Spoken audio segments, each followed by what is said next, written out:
What's good, my people? Flan Speaks back for another video. Alright, so the Indiana Fever pulled it out against the Atlanta Dream, a 91-84. In this game, Aliyah Boston was a woman amongst girls. Kelsey Mitchell was fire in that first half. There was a little bit of law in that third quarter on both of them, but they were able to pull it out. Aliyah Boston, I'm so happy for her that she was able to have this game like this. She's talking about 27 points. I think she was like 12 of 20 from the floor. That's what you want to see. She dominated down there, and you talking about against Tina Charles, who was giving Angel Reese all types of fits. If the Fever can get this Aliyah Boston right here, they can be a threat, because you're talking about someone who could be one of the best bigs in the league. She has a nice bag. She has good hands to catch the in-round passes. Nice bag. Overall, I like the movement. I like the way that Kathy Sides had the team ready, because you're talking about a team that was dealing with a lot of nonsense. As you know, I went in on them yesterday, calling the whole thing a shit show and a circus, because that's what it looked like. Against Phoenix, Connecticut. Looked like they didn't want to be there, like they didn't care. Led by Caitlin in particular. Her body language was awful. All right, tonight, Caitlin, she did not shoot particularly well. It was just a bad shooting night. However, I like the way she functioned within the offense. She didn't hurt the offense. I do believe she had 7 turnovers, which I don't remember. Like, watching the game, I typically will notice that, but the stat sheet is saying she had 7 turnovers. That's crazy. But overall, she had 7 points. 4 rebounds, 6 assists. Those assists were good because they came in key times. When the offense faced a lull, she was doing some good stuff. Getting the ball into and getting it into Aliyah. It was a nice little pass to Alyssa Smith, who I don't know what the heck she was really doing most of the night. I guess she played some decent defense. I'll give her that. So Clark was a +2. Pretty much everybody was a plus on the side, because they played decent defense. Even though I know Atlanta scored 84 points, which is kind of high for the W, but I just felt like they fought. Is basically what I'm saying. I felt a lot better about this game than that last game here. But if they can get this Aliyah Boston and that Kelsey Mitchell, this team can be a threat, really.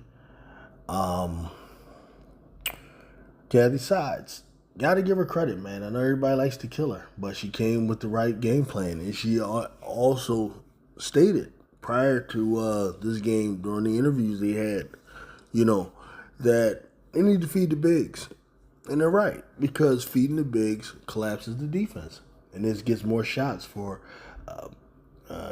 Caitlin, and also the other shooter. What's her name? Mary Lou. Is that it? Let me not make sure I don't mess her name up. Let's go here. Yeah, what are we doing here? So what we got? Yeah, Katie Lou Samuelson. Yeah, she chipped in 11, but she's a shooter. So really, if you got to be honest, if you look at the Fever, they actually have everything you really need. They're not the deepest team, but they got bigs in Aliyah, and in Melissa. They got creators like Kelsey Mitchell. I would just consider her more of like, she's a scoring machine. When she's at her best, she got a bag. She can get to the rim. She can shoot. My decision making ain't always the best all the time, but she gave you 24 tonight. The only thing I would say they're lacking is lockdown defenders. Fact Bentley is probably the best defender. Her and maybe Melissa, right? From what I've seen, Wheeler can D up a little bit, but Wheeler crazy, man. Wheeler crazy. Wheeler is crazy than well, I tell you. So, Christy Wallace chipped in 6. This is good. You're seeing the point distribution. Like I said, Caitlin wasn't particularly good at scoring, but she did do a good job of facilitating and just spiritually being there with the team. She showed a little bit of like together with them. Like I felt like she was part of a family here. This is what you want to see. You want to see that fostered, not that shit you saw the other night. That was a disgrace. All right, so I give them credit for not only winning the game, but this is it. So this is their fourth game. They're 4-10 now. And I think the next game they got is the rematch with the Sky, so that ought to be good. That ought to be good. Now, Tina Charles, wow, 2 points. Ryan Howard, interesting, 26 points. I don't know what was up with Atlanta. I don't know if they just looked at the Fever and figured this is a team they could beat and play down. I'm not going to take away credit from the Fever. They came out there, they handled their business.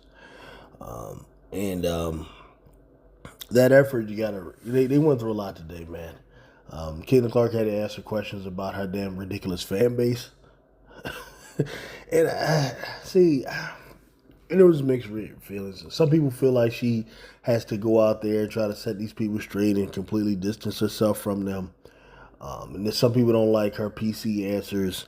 Me, I don't have a problem with it because I still see just a 22-year-old young lady. I just doubt that she spent a lot of time understanding the dynamics of the geopolitical situation. Oftentimes when you get 22 years old, especially when you're trying to be an athlete, you're literally focusing a lot on that, and you're not interested in geopolitics. And she's likely not into that stuff because of the fact that she grew up, a Maya Moore fan, grew up a Minnesota Lynx fan, probably was really into that.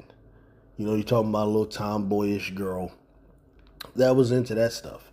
I doubt she's really thinking about Trump and these assholes, KKK flags behind them, who's running sites that are just latching on to what she did only because they're angry that they saw a black girl named Angel Reese mock her. We know what it is, right? I'm personally, hey, look, everybody's can have their opinion.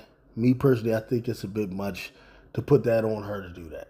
Like it's unfair to put on the women of the WNBA to kind of to put that on them to raise Caitlyn up. The same way it's not on Caitlyn to keep those people at bay. Like they're probably not going to listen anyway. They're going to do what they're going to do because it ain't about her to them. For real, for real. It's just about more so what she represents. The thing with Caitlyn, man, I believe is the people gravitated to her because, and not even just her, but the Iowa Hawkeyes, that team, because the Iowa Hawkeyes are Rocky Balboa. That's what they are. They are in that archetype. That's what they are. You look back at it. They're from the Big Ten, not noted for basketball, that division, and they were actually able to beat an SEC powerhouse. They'd also beat South Carolina, which, was very controversial. Went in there, we all know. It wasn't like, it was some, But the thing about it is, those were powerhouse schools. And she was able to beat them. And then Angel Reese got the revenge, kind of haunted and everything. And Angel Reese just was the Apollo Creed, brash, bold, talk crap, right? Got the belt, went and became a champion. She's the Apollo Creed and it all. So I get it. I get the appeal. And I really believe she just wants to play basketball. She has no idea, the type of jackasses, man, that are trying to do things in her name. I don't think she's with it. But I think as she gets older and more savvy, if those types of things persist, I think she'll be better equipped to deal with it. I don't think she knows what to say, And then also you got to consider when someone is in her position, they're being trained and being coached as to how to deal with those questions. They have agents who have so-called quote-unquote their best interest at heart. They're like, look, don't say nothing to mess up endorsements. Don't say nothing to mess up ticket sales. Don't say nothing to mess up, what's happening. that's that's the way she's being coached. You know what I mean? So, I mean, to put it on her, I think is a little unfair. Carrington, I think, from what I understand, put out a little tweet, kind of implying something towards her. I mean, Carrington, that's my girl right there, but I don't know about that. But the story of this game this night was without a doubt Aliyah Boston. I'd be hard pressed to see that anyone's gonna have a better game than her tonight. I mean, got that damn Agent Wilson coming up later, so anything can happen with that. But and look, like I said, I'm kind of leaning towards the Chicago Sky as far as my rooting interest. But any Dawn Staley product, like Aliyah Boston, I'm going to always root for, at least for them to do well and be successful. And that's just the way that is. It's Dawn Staley.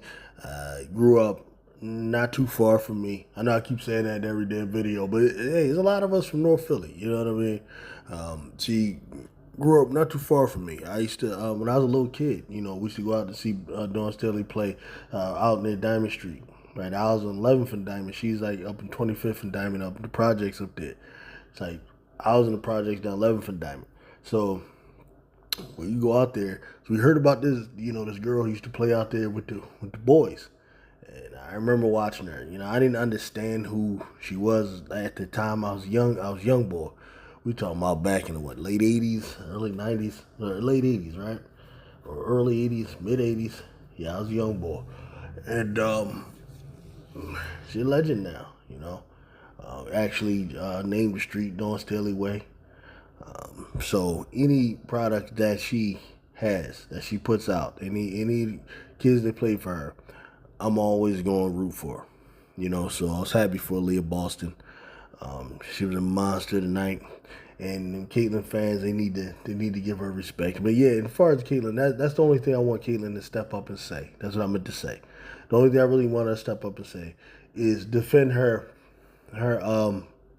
teammates. That's it. Like when her fan base goes too hard at her teammates, that's when I just need her to say something. She ain't got to know all the geopolitics and all of that stuff, But just defend your teammates when they threatening Aliyah Boston, threatening Kelsey Mitchell, and all that kind of stuff.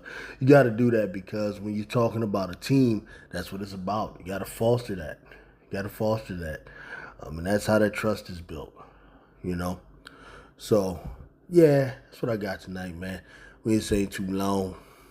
Peace out.